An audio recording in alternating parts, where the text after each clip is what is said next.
What is going on, Hive Warriors? So we have another study that shows that intermittent fasting is much more efficient than just caloric restriction. I know people want to pretend that this doesn't exist, but it's constant. We're constantly seeing studies like this, and even when things are like fat loss is not statistically significant, you still see that there's greater fat loss in the intermittent fasting group. Now, I'm going to quickly summarize the study just so you guys could take a look at it. For those who just don't understand and can't comprehend or wrap their heads around this because they're listening to fitness gurus where the cool hip thing is to say that intermittent fasting is just a fad, let's go ahead and look at another randomized controlled trial with over 90 participants showing the contrary to that thought process. Let's go.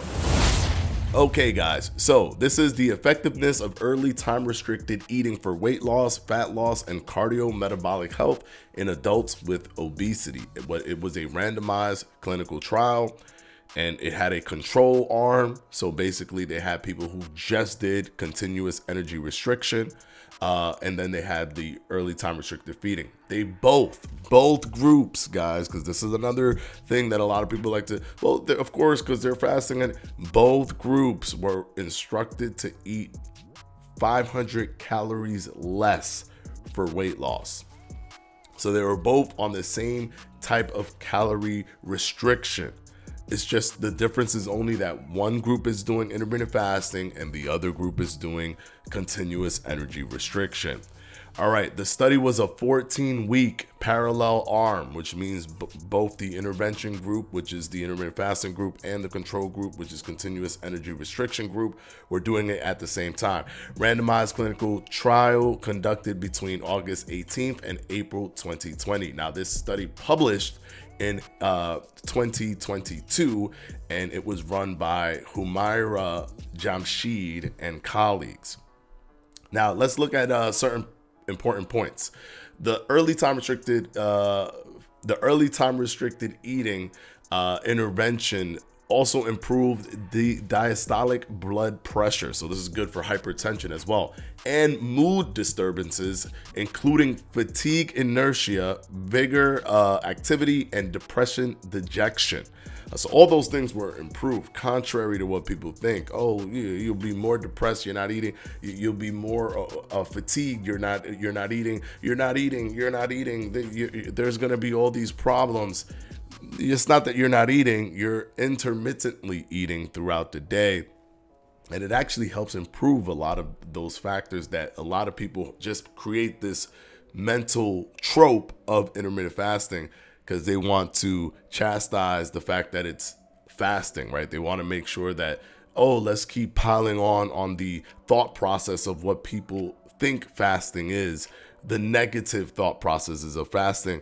And they're going to believe what we say because, that's a common thought when it comes to intermittent fasting. You're good. You'll be tired. You'll be depressed. None of that stuff happens. And here, actually, the reverse. All other cardiometabolic risk factors, food intake, physical activity, and sleep outcomes were similar between groups. So you didn't lose more sleep just because you were doing intermittent fasting. You didn't eat less or more because you were doing intermittent fasting. Food intake was the same. You didn't do less physical activity because of intermittent fasting. Physical activity were the same. And your cardiometabolic risk factors were not different between the two. So you're going to be unhealthy. It's unhealthier. You got to eat more all the time. Eat 8 times a day. No, it's not showing that in this randomized controlled study of over 90 participants. Conclusion and relevance. In this randomized clinical trial, early time restricted eating was more effective for losing weight and improving diastolic blood pressure and mood than eating over a window of 12 or more hours for 14 weeks. Now, this was done in 14 weeks. It's a 14-week study. One thing that I definitely need to point out, 72 participants were female. I need to point this out because the trickery that goes on TikTok and all these different websites where you'll see female nutritionists come up, and it's usually always nutritionists that do this, male or female, but normally on TikTok you'll see a female nutritionist because they're trying to relate to other females, and they'll say intermittent fasting has only worked for men. It doesn't actually work for women. Pre-menopause, post-menopause, during menopause. But I want to say pre and post and during menopause because that's like the buzzwords that'll get you to feel strange about it and make you feel like that's doing something to your hormones, that's messing you up and something's going on. No, the studies do not show that. It still shows improved health markers for women. And this study was 80%. Basically the entire group, 72 of the 90 were women, yet this was still a successful study for intermittent fasting. Go figure. And these women range from the age of 25 all the way to the age of, what was the age? 65, from 25 to 65. So this is women pre-menopause, post-menopause, during menopause, is all over the place, yet we still see a consistent number, a consistently positive number. Adherence and satisfaction and acceptability. After completing the intervention, 41% of the time restricted feeding group wanted to continue doing time restricted feeding. Now you might say, well, only 12 out of all those people, that's not that big of a deal. They're doing a study, a massive study that's rigorous, right? Some people just don't want to continue doing that. But 12 of the people doing intermittent fasting wanted to, in comparison to only 2 people from the continuous energy restriction group that wanted to continue to do that. Think about that. Continuous energy restriction, all you got to do is cut 500 calories. Why wouldn't they want to just keep on doing it? Why, if you have to cut 500 calories but also do intermittent fasting, did the intermittent fasting group want to continue doing something that a lot of people want to fearmonger you to believe that it is impossible to do, that you will hate it, that you will be starving yourself and you won't know what to do, you can't wait to binge eat it. They can't wait to do it again, versus 12 people can't wait to do it again, versus only 2 people that want to do just taking 500 calories off but being able to eat throughout the day. That should tell you something in terms of adherence. If anything, there's definitely not a something leaning towards people not wanting to do this or feeling horrible. If anything, it's leaning more towards people wanting to do intermittent fasting. Now, I'm not going to read all of this stuff. I'm going to show you the chart over here to your left. Let me just see if I can grab this. There we go. Or to your right, okay, let's look at the chart here. All right. Okay, here we go. So this chart here is the satisfaction and adherence and acceptability chart. This is showing the eating window. So obviously time restricted feeding. This is ETRE, so early time restricted feeding, and plus energy restriction. So it's the same. Continuous, CON means continuous energy restriction. So they're both 500 calories reduction. I have to say that because people want to be like, oh, of course they're losing more body fat because they're not eating. They're not eating. It's the same amount of calories being reduced, guys. It's the same amount of calories. All right, so we got that out of the way. Adherence. Now, it looks like the adherence is a little bit lower in the intermittent fasting group, but they considered adherence if they did the fasting within 30 minutes of the time that they recommended them to do it, because they wanted it to be early time restricted eating. However, participants would do the fasting without doing it within the exact time frame that they asked of them to do it. Sometimes it'll be an hour off or whatever. So if they didn't do it within 30 minutes, they considered that to not be adhered to. However, they still reported that they did the fasting time frame, just shifted the time. Maybe they had something to do and they couldn't get to it right away. So you'll see the adherence be skewed a little bit here. Satisfaction seemed to be very similar, right? Not much difference here. Now, long-term plans, as we mentioned.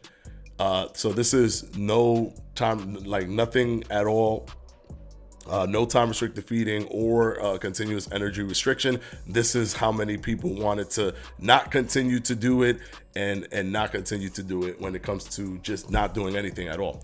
This is the amount of people that wanted when it comes to midday time restricted eating. So they wanted to shift it. They didn't want to do early time restricted feeding. They wanted to say, oh, I want to do intermittent fasting, but I want to do it at a different time. So this is how many people decided to do that.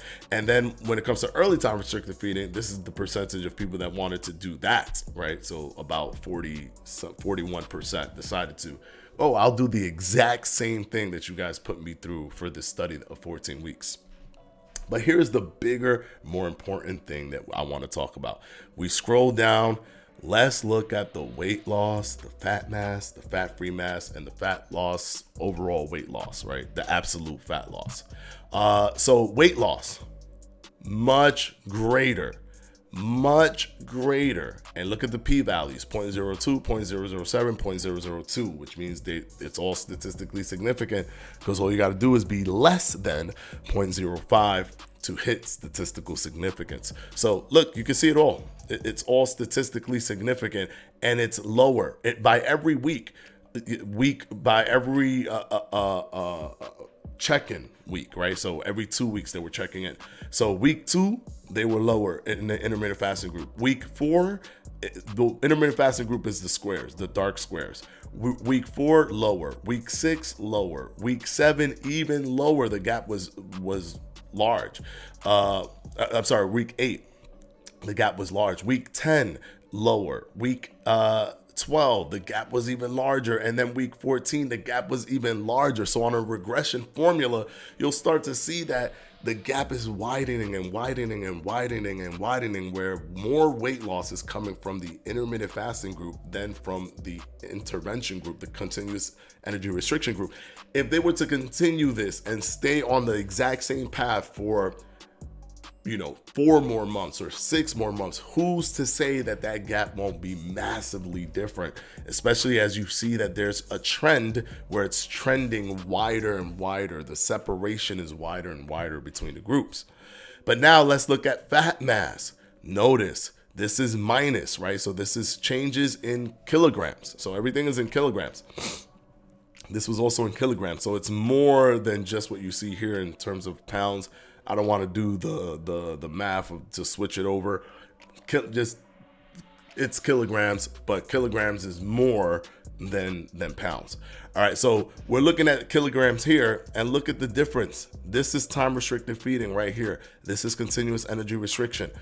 They're both eating minus 500 calories. Let me remind you, they are both eating minus 500 calories. That is why the fat mass is dramatically different, but the weight loss is, and fat loss / weight loss, the overall, the absolute, is very similar, because they are eating the same amount of calories. So they're eating the same amount of calories, yet they're accentuating the fat. The fat loss is being pushed out more with the intermittent fasting group, even though they're eating very similar in terms of calories. Fat-free mass. Now, the fat-free mass, notice that the intermittent fasting group is slightly lower than the continuous energy restriction group.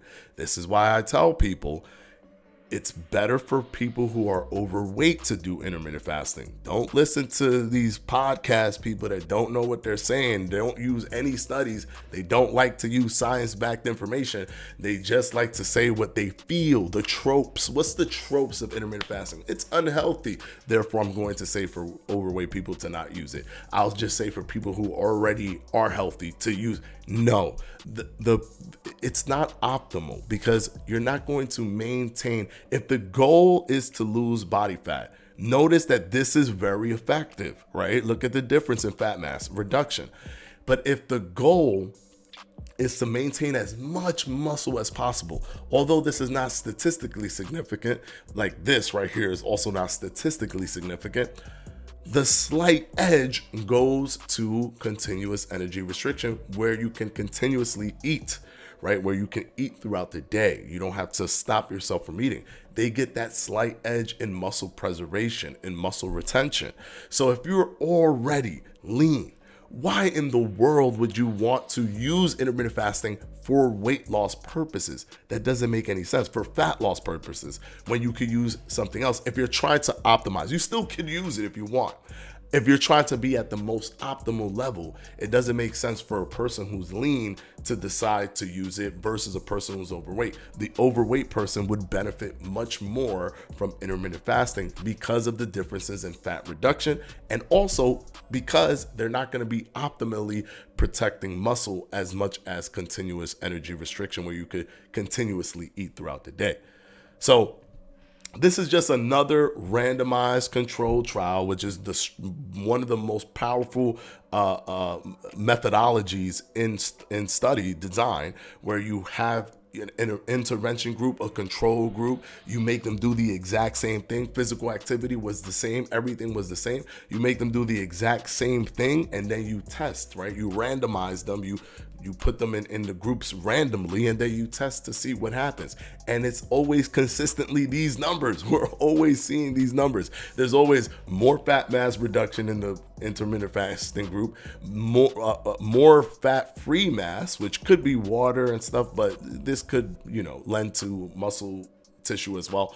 More of the muscle being reduced slightly in the intermittent fasting group versus the normal continuous eating group. And, slightly more fat loss, weight loss overall, absolute, between the intermittent fasting group and the continuous eating group, because they're eating the same amount of calories.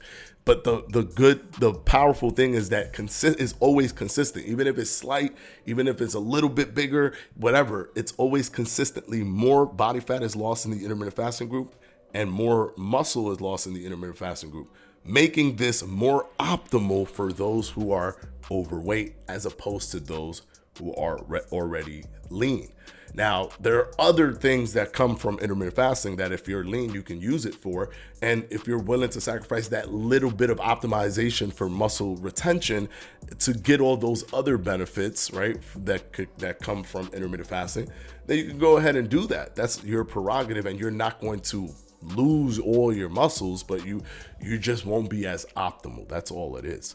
So hopefully this video has helped you guys. It's funny that I have to consistently show you these studies, but I have to put these studies out there, because if not, there's nobody counterbalancing all of the fitness gurus that are anti-intermittent fasting, that just wait and pounce on any study that shows that intermittent fasting it shows that there's no difference, or it shows that it didn't do anything.